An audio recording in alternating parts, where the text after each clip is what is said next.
Pernah nggak kita digosipin ya?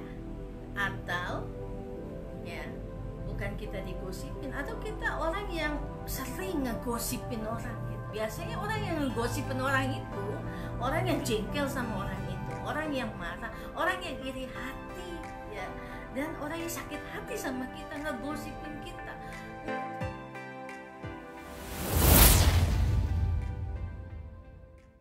Ya, saudara, hidup yang kita lalui hari ini bukan hidup yang mudah ya, karena dalam berbagai kesulitan yang kita alami sesungguhnya kita sedang belajar, berproses dan ditempa dengan lebih baik lagi dalam menjalani hidup ya. Apa yang disampaikan kepada kita semua setiap saat selalu mengingatkan kita tentang tugas peran kita, dan terlebih kita selalu diingatkan berdoa, beriman, berhikmat, bekerja, dan melayani. Nah, kita akan membaca satu bagian dari surat Yakobus pada hari ini ya. Yakobus pasal 3 ayat 9 sampai dengan ayatnya yang ke-10 ya, 2 ayat ini, tapi kita akan membaca kalau lihat dalam keseluruhannya dari pasal 1 untuk kita melihat secara baik. Bapak Ibu Saudara, mari kita membaca Yakobus 3 ayat 9 dan 10. Dengan lidah kita memuji Tuhan Bapa kita, dan dengan lidah kita mengutuk manusia yang diciptakan menurut rupa Allah. Dari mulut yang satu keluar berkat dan kutuk. Hal ini saudara-saudaraku tidak boleh demikian terjadi ya, demikian firman Tuhan bagi kita semua pada malam hari ini.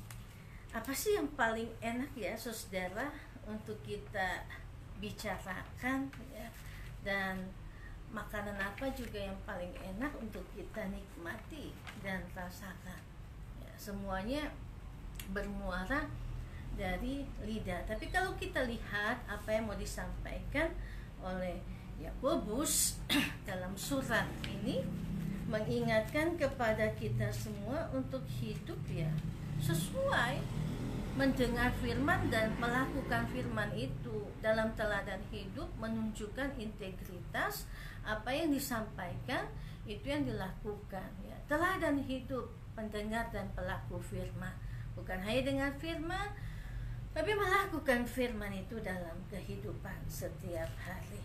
Nah, ini satu hal yang sering kali kita lihat dalam hidup kita, bahkan mungkin juga kita menjadi bagian daripada pelaku-pelaku dalam melakukan banyak pendengaran tapi tidak menjadi teladan. Saya mau tanya kepada kita semua, pernah nggak kita digosipin ya? Atau ya, bukan kita digosipin, atau kita orang yang sering ngegosipin orang gitu loh. Gimana itu kalau ngegosip, kan digosok-gosok tambah sip itu beritanya. Dan biasanya yang digosipin itu yang jelek-jelek ya, yang viral ya, serta yang digosipin itu enaknya itu gimana ya caranya ngejelekin orang, gimana caranya ngejatuhin orang ya. Rumor-rumor yang beredar hari ini penuh dengan gosip-gosip ya. Coba kita bayangkan ya, ya, gimana sih rasanya kalau digosipin ya? Pernah nggak kita digosipin orang ya? Pasti kalau kita digosipin orang, kita jadi rumor, cerita kita jadi viral, itu pasti ya tentunya menyudutkan kita, bahkan ngejatuhin kita luar biasa. Rasanya jengkel, marah, sakit hati, baik yang digosipin maupun orang yang ngegosipin. Biasanya orang yang ngegosipin orang itu orang yang jengkel sama orang itu, orang yang marah, orang yang iri hati ya, dan orang yang sakit hati sama kita, ngegosipin kita, nggak capek-capek gitu nyari kesalahan kita, sonde bosan-bosan itu cari gimana caranya supaya ini orang selalu ya jelek di mata kita. Nggak ada yang baik begitu. Kalau kita nggak suka sama orang, kalau kita sonde suka dengan orang, tidak ada yang baik. Apa yang dibuatnya tidak ada yang baik. Nah, jengkel, marah, sakit hati berlaku kepada orang yang digosipin dan orang yang menggosipin orang gitu loh. Nah, yang paling enak dipakai untuk ngegosip adalah mulut lidah kita. Ya memang lidah tak bertulang, tapi lidah itu juga punya banyak power yang luar biasa. Dilarang ngegosip, awas lidahmu berkuasa. Kenapa dilarang ngegosip? Seringkali kita dapat tanda larangan. Dilarang lewat jalur ini ya. Lampu merah, ketika lampu merah orang gak boleh lewat ya. Kuning hati-hati, hijau baru lewat ya. Lalu di pagar dilarang untuk naik, dilarang injak pohon ya, dilarang injak bunga. Semua tanda larangan itu. Dilarang ngerokok gitu. Tapi nggak ada yang bilang dilarang ngegosip ya. Sekarang ini gosip paling viral di mana? Di TikTok ya, di Facebook, Instagram, Twitter ya. Gosip itu bisa banyak berita yang baik sebenarnya kalau ditularkan jadi virus yang baik. Tapi banyak orang ambil berita yang viral-viral dan rumor digosipin, Mbak. Ini kasusnya Sambo aja nggak habis-habis, tambah lagi sekarang yang lagi viral dibicarakan orang itu yang sepak bola. Ya banyak orang yang menderita sakit, kehilangan, ya meninggal ya dalam dunia olahraga. Nah ini juga satu rumor yang sedang viral ya, tapi juga kita bisa mengambil sisi positifnya. Nah, saudara, apa sih yang sering digosipin sama orang lain? Ya. Tentunya orang ambil kejelekan kita. Wah, dia tuh emang orangnya gitu, ya, dia nggak bisa percaya tuh, ya, begitu. Tapi coba kita ngegosipin orang yang baik gitu loh, ya, supaya oh iya memang dia seperti itu. Kita harus dukung, support sehingga pekerjaannya jalan. Orangnya bertanggung jawab. Tapi jarang orang biasa jarum patah di mana? Ya, tembok tidak punya telinga, tembok juga punya telinga. Karena apa? Gosip itu semakin hot. Ya. Rumor dan berita viral yang menyudutkan orang sering kita dengar dan kita jadi pelakunya, bahkan kita juga menjadi oknum juga kadang-kadang subjek dan objek dari digosipin dan ngegosip. Saya suka nonton satu konten di RCTI itu silet, setajam silet ya, Feni Rose itu. Nah konten ini mengingatkan kepada kita bahwa sesuatu yang dibicarakan itu dengan lidah yang fasih dikupas habis-habisan seperti silet, setajam silet ya. Nah, buat orang yang dibicarakan itu dikupas habis-habisan ya. Dan itu saya rasa satu hal yang positif ya, karena mengupas masalah dan kasus secara baik ya. Feni Rose di setajam silet, terus ada Najwa Shihab ya, Mata Najwa. Oh itu semua hal-hal yang baik itu dibicarakan sama-sama. Nah, saudara, mari kita melihat kembali dari Yakobus pasal 3 ayat 9 sampai 10. Tidak terlepas dari keseluruhannya ya. Perikop ini mengatakan dosa karena lidah, dan banyak di antara kita diingatkan kembali. Saudara-saudara, janganlah banyak orang di antara kamu mau menjadi guru, sebab kita tahu bahwa sebagai guru kita akan dihakimi menurut ukuran yang berat. Ya. Kenapa bicara tentang guru dalam bacaan ini? Yakobus mengingatkan kita bahwa peran seorang pengajar itu sangat penting. Ya, peran seorang pengajar itu sangat penting. Dalam Alkitab ya, nabi, imam ya adalah pengajar dan guru. Dalam Alkitab diingatkan kembali kepada kita pentingnya pengajaran. Dan seorang guru harus bisa memberikan teladan dalam hidup, bukan dalam perkataannya saja, tapi juga dalam perbuatannya. Dan kalau orang mau menjadi guru, ya dia harus konsisten dengan apa yang diajarkan dan yang diterapkan. Nah, menarik sekali dalam bacaan kita pada saat ini Yakobus mengingatkan kita konteksnya setiap manusia bicara tentang akibat dosa karena lidah. Setiap manusia juga diingatkan dia perlu komunikasi, dan komunikatif itu perlu sekali. Dan lidah dipakai untuk berkomunikasi, berbicara, mengajar, ya, memimpin. Bicara tentang tugas pengajaran, jabatan pengajar adalah jabatan yang penting. Oleh karena itu, presbiter, penatua, ya, pendeta, penatua, diaken, pengajar dalam lingkup pelayanan baik di jemaat, di klasis dan sinode, ya, bicara tentang tugas tanggung jawab bersama. Jabatan kita yang diberikan kepada kita sebagai pengajar itu bukan untuk kasih naik status kita, bahwa status kita lebih baik dari orang lain karena dihormati, ya. Guru itu sangat dihormati. Saya sampai sekarang saja masih ingat guru TK saya. Jadi waktu ketemu, waduh kamu sudah hebat sekarang ya. Ya, saya bilang iya, dulu nggak bisa baca tulis saya, bermain pun susah, dan belajar bernyanyi. Artinya terpatri sekali di dalam stigma kita bagaimana guru itu menjadi teladan yang baik. Nah, status yang terhormat, ya, dalam masyarakat dan paling penting. Tapi dalam tugas yang penting ini ada teladan hidup, ya, sesuai dengan apa yang diajarkan. Dan guru yang baik itu meyakinkan orang, mengajar dengan apa yang dimengertinya. Bukan dia nggak ngerti, tapi dia ajar. Seorang guru dia harus bisa mengerti baru bisa mengajar. Karena itu harus persiapan. Entah guru TK, SD, SMP, SMA, atau dosen, bahkan juga kita guru sekolah minggu, kita harus persiapan untuk mengajar.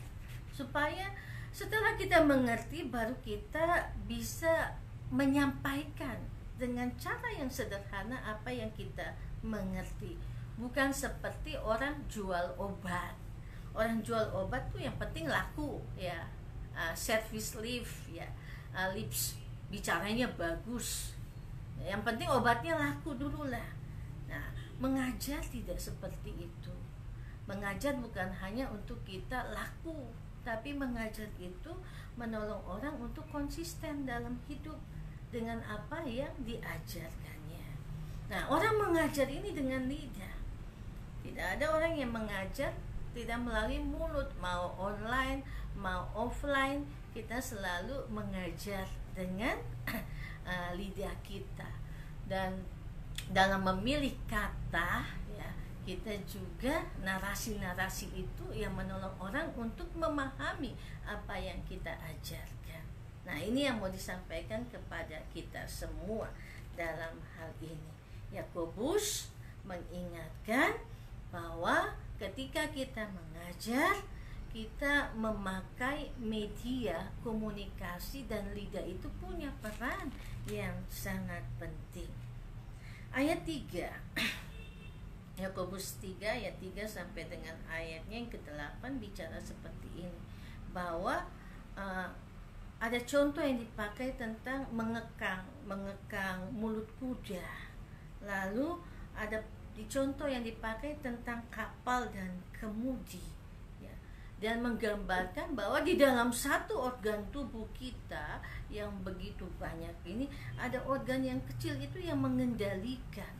Nah, kalau kemudi mengendalikan kapal, kekang kuda mengendalikan kuda, sehingga dengan kekang yang kecil itu kuda itu bisa dikendalikan.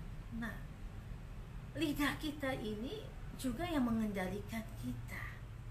Lidah adalah api yang merupakan satu dunia kejahatan yang mengambil tempat di antara anggota tubuh kita, sebagai sesuatu yang dapat menodai seluruh tubuh dan menyalakan roda kehidupan. Sedang ia sendiri dinyalakan oleh api. Ayat 8. 6. 7. Tapi tidak ada seorang pun 8 yang berkuasa menjinakkan lidah. Ia adalah sesuatu yang buas, yang tak terkuasai dan penuh dengan racun yang mematikan. Nah itu, lidahmu berkuasa. Jadi kalau suka ngegosip, awas, lidahmu berkuasa. Karena lidahmu itu bisa membakar orang untuk jatuh di dalam berbagai pertikaian. Lidahmu juga itu bisa menjadi sesuatu yang buas, menerkam lebih dari binatang buas. Karena tidak ada orang yang berkuasa menjinakkan lidah. Ada banyak hal-hal yang mematikan yang bisa kita keluarkan dari mulut kita, mematikan orang, ya, membunuh karakter orang dengan lidah kita. Dan Yakobus katakan di ayat 9, dengan lidah kita memuji Tuhan Allah Bapa kita, dengan lidah kita mengutuk manusia yang diciptakan menurut rupa Allah. Manusia yang adalah gambar dan rupa Allah, imago Dei, ya, dicerca, diujar, bahkan tidak dihargai oleh sesamanya melalui ujaran kebencian dan lidahnya yang mengucapkan saksi dusta dan kepalsuan. Orang mengajar dengan lidah. Lidahmu berkuasa untuk menyembuhkan orang, memberikan semangat, memberikan inspirasi bagi orang lain, menginspirasi orang lain, tapi juga bisa melukai sampai ke dalam hati. Yakobus mengatakan cambuk itu melukai daging, tetapi perkataan lidah melukai sampai menembus tulang lebih dari pedang. Orang dipukul, ya, sampai kecabut dagingnya, dia hanya bisa menjerit, berteriak. Tapi kalau orang dilukai hatinya dengan perkataan mulut setajam silet, menusuk sampai dengan ke tulang-tulang kita, sakit hati itu lebih hebat rasanya daripada dipukul, ya. Bukan jatuh cinta berjuta rasanya, sakit hati itu berjuta rasanya. Sakit hati itu lebih daripada kita dicambuk dan dipukul. Nah, lidah itu harus dikekang. Lidah itu mengemudikan hidup kita. Contoh, kapal yang besar kemudinya kecil, ya, dan kemudi itu menunjukkan arah. Yang pertama, arah sampai di tujuan. Kita kemudikan dengan baik. Nakoda itu juru mudi, ya, kemudikan dengan baik sampai ke tujuan kita. Tapi kalau nakoda itu tidak bisa menggunakan kemudi itu dengan baik, kapalnya karam dan tenggelam, mati. Jadi lidah itu bisa membawa kita kepada kesuksesan dengan tujuan yang mau dicapai, tapi lidah itu juga bisa mematikan seluruh karir, karya, dan pelayanan orang lain, bahkan kita sendiri. Nah, nggak ada orang yang mau berbuat dosa, tidak ada.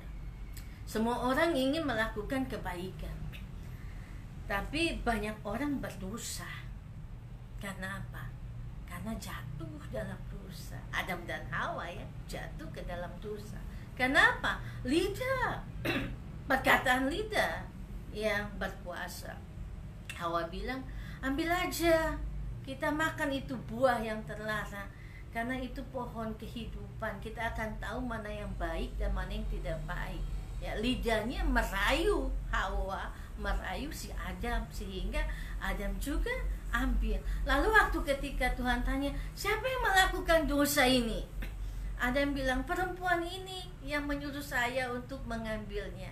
Adam lalu menyalahkan Hawa, putar lidah lagi, karena tidak ada orang yang mau disalahkan, dan pada dasarnya semua orang mau melakukan kebaikan. Tidak ada yang mau melakukan kejahatan, tidak ada yang mau melakukan dosa. Tapi banyak orang berdosa dan jatuh ke dalam dosa. tergelincir ke dalam dosa. Saya mau pakai satu hal sederhana yang saya baca dalam buku Iman Kristen, ya, mendiang pendeta Eka Dharma Putra, ya, salah satu penulis buku etika Kristen yang terkenal dan mengajarkan bahwa ini contoh sederhana tentang makna hidup. Pak Eka bilang begini, hidup itu banyak kulit pisangnya. Kita pernah makan pisang ya? Suka makan pisang nggak ya? Suka ya. Nah, kalau kita makan pisang, ada nggak yang makan pisang sama kulitnya? Nggak ada ya. Sonde, semua orang makan pisang harus kupas kulitnya. Pernah nggak kita waktu kupas kulit pisang itu, ya, kita buang di jalan? Sekarang kan diingatkan kembali untuk kita rajin, ya, rajin membersihkan, tidak buang sampah sembarangan. Tapi masih banyak juga yang suka jahil, bahkan tidak sengaja karena kebiasaan untuk buang-buang, dia makan pisang, kulitnya dibuang. Pernah nggak kepeleset atau jatuh, tergelincir karena injak kulit pisang? Saya pernah loh Bapak Ibu. Waduh, pantat saya sakit, pinggang saya sakit, ya. Dia bilang, kulit pisangnya sepotong nih, tapi ketika lewat, aduh. Terus saya bilang, kurang ajar, siapa yang buang kulit pisang di sini? Ya, mungkin kita juga pernah buang kulit pisang, lalu kita jatuh, dan ketika itu kita sadar ini mencederai, mencelakai orang lain. Nah, kita baru kapal, saya udah pernah jatuh, jadi saya tidak akan buang kulit pisang sembarangan. Hidup itu, katanya Pak Eka, seperti kita, ya, ada di dalam banyak kulit pisangnya. Kalau saudara buang kulit pisang, ya, banyak orang yang akan celaka, terpeleset, tergelincir. Nah, banyak orang yang jatuh. Nah, lidah itu banyak membuat orang jatuh, terpeleset, dan tergelincir, sama seperti kita jatuh karena menginjak kulit pisang. Lidah itu, ya, membuat kita harus lebih berhati-hati di dalam menggunakannya, mengendalikannya, berbicara dengan lidah kita.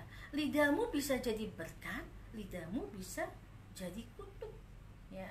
Dari mulut yang satu, ayat 10, keluar berkat dan kutuk.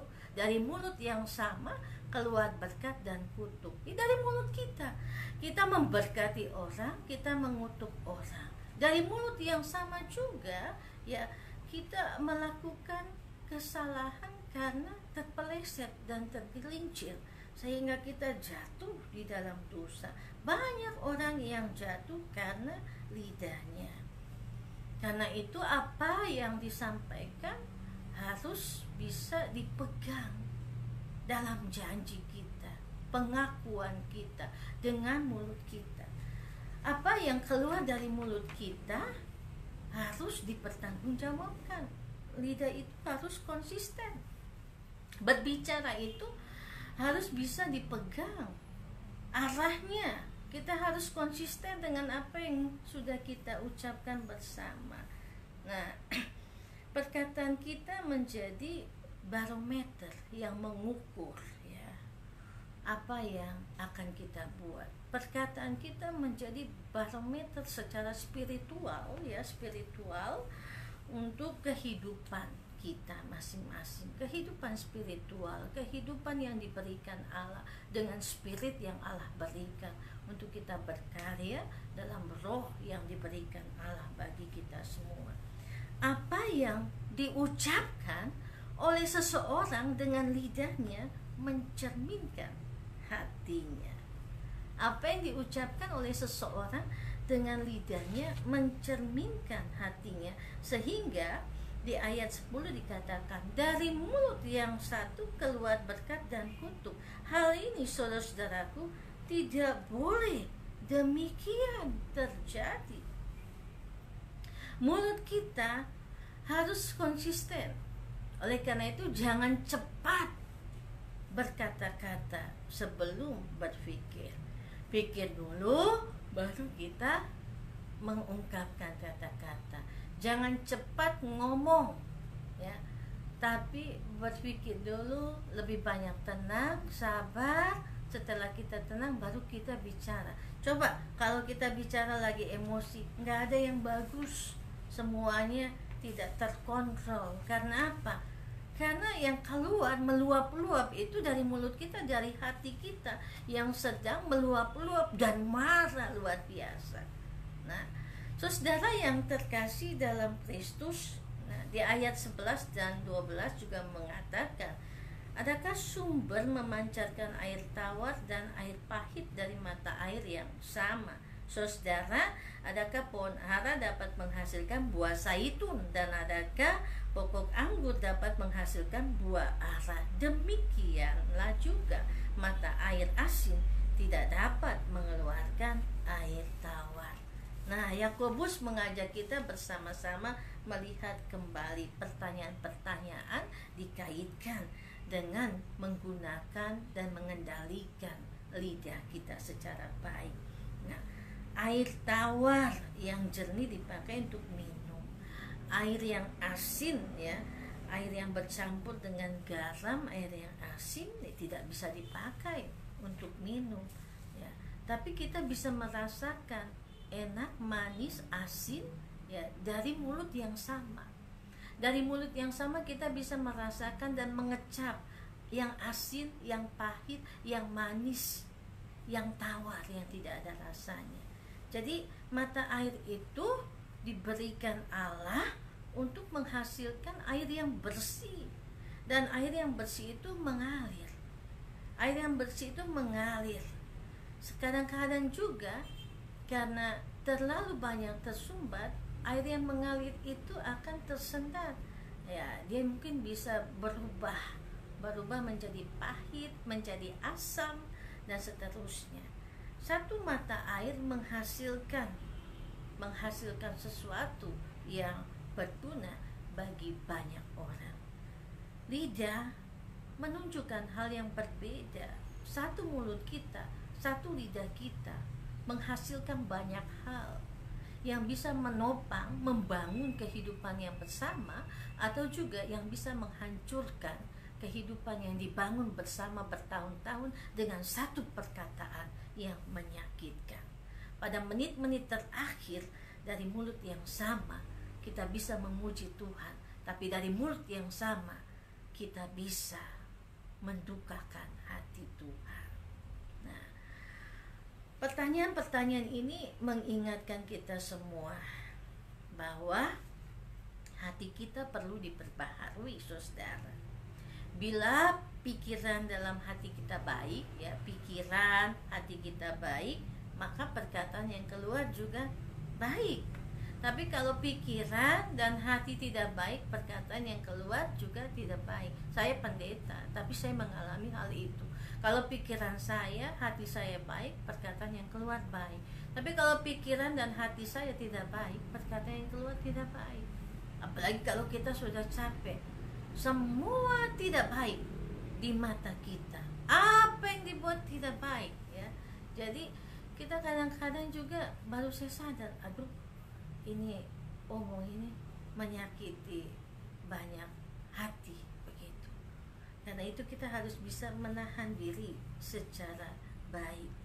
Hati yang tidak benar di hadapan Tuhan menghasilkan perkataan yang tidak berasal dari Tuhan. Cuci maki, caci maki, ya beda ya, cuci maki dengan caci maki, ya, kata-kata kotor, ya, bahkan juga kata-kata yang menyakitkan, ya, kita bilang orang goblok, bodoh, dan seterusnya. Itu menyakitkan loh. Lebih baik dipukul daripada dibilang tidak berguna, ya, apalagi kurang ajar, biadab. Wih, orang tersinggung. Nah, itu kadang-kadang ketika kita marah, kita luapkan itu. Hati kita harus diperbaharui untuk menghasilkan perkataan yang murni, yang konsisten. Dan walaupun tidak sempurna hidup kita, Tapi kalau kita memberikan kesempatan untuk menjadi lebih sabar, mengendalikan emosi dan lidah kita, percaya bahwa kita bisa melewati semuanya bersama dengan kekuatan yang diberikan Tuhan. Orang percaya dengan hati, orang mengaku dengan mulut. Kita semua percaya dengan hati, oh saya cinta kepadamu dan seterusnya.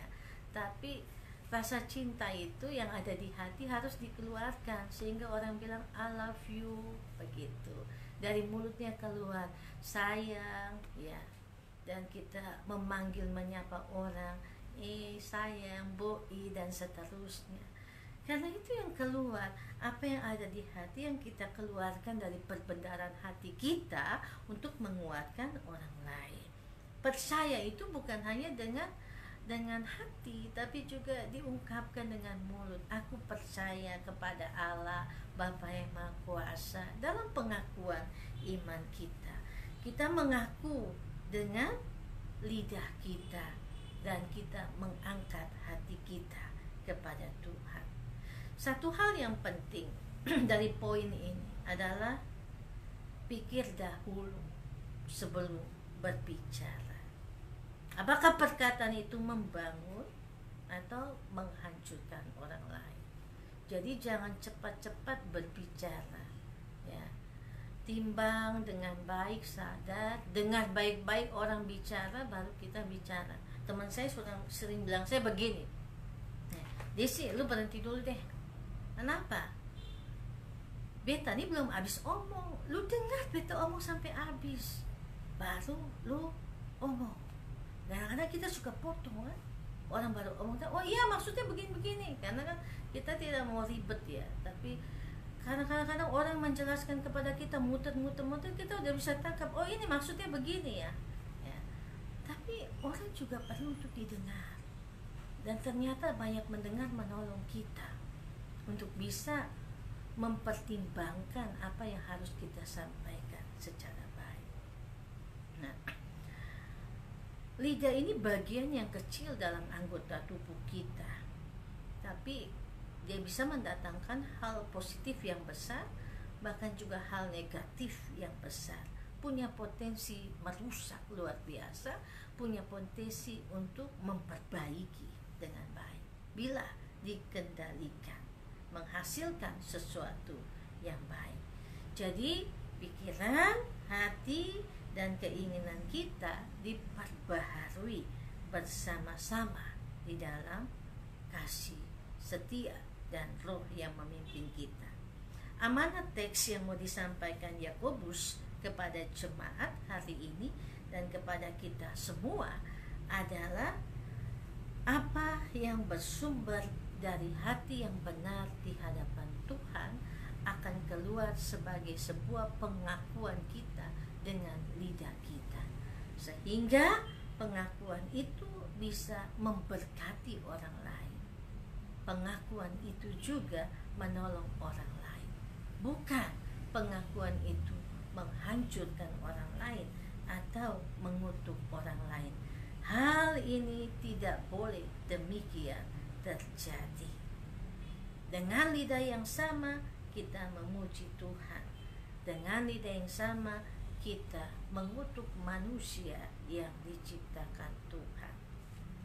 Pesannya jelas bagi kita semua malam hari ini. Yang masih suka ngegosip, berhenti gosip. Yang tidak baik, yang jelek-jelekin orang, awas, lidahmu berkuasa untuk menghancurkan orang lain dan menghancurkan dirimu. Jadi dilarang ngegosip, ya. Awas, lidahmu berkuasa. Yang masih suka ngegosip, ya, berhenti gosipin orang yang jelek. Jangan lihat yang jelek dari orang, coba lihatlah yang baik lah. Dia jahat tapi ada kebaikannya. Nah, satu kebaikannya itu yang coba untuk kita bicarakan, supaya memberikan sebuah effort, memberikan sebuah inspiring bagi dia untuk menjadi orang yang baik. Jangan dari semua kebaikannya ada satu kejelekannya, itu kita cari gimana, apa sih kejelekannya si Desi itu ya.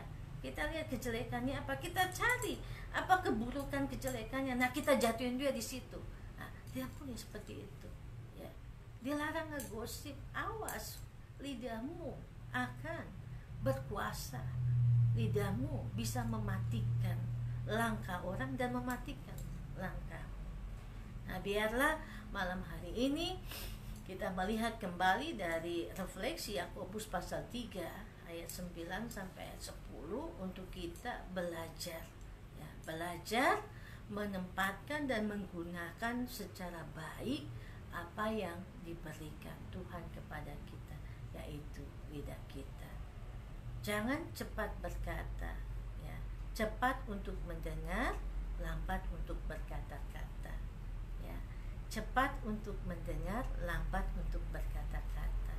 Dengar saja segala sesuatu, lalu dengan tenang kita bisa menyampaikan apa yang menurut kita menjadi kebaikan bagi semua orang.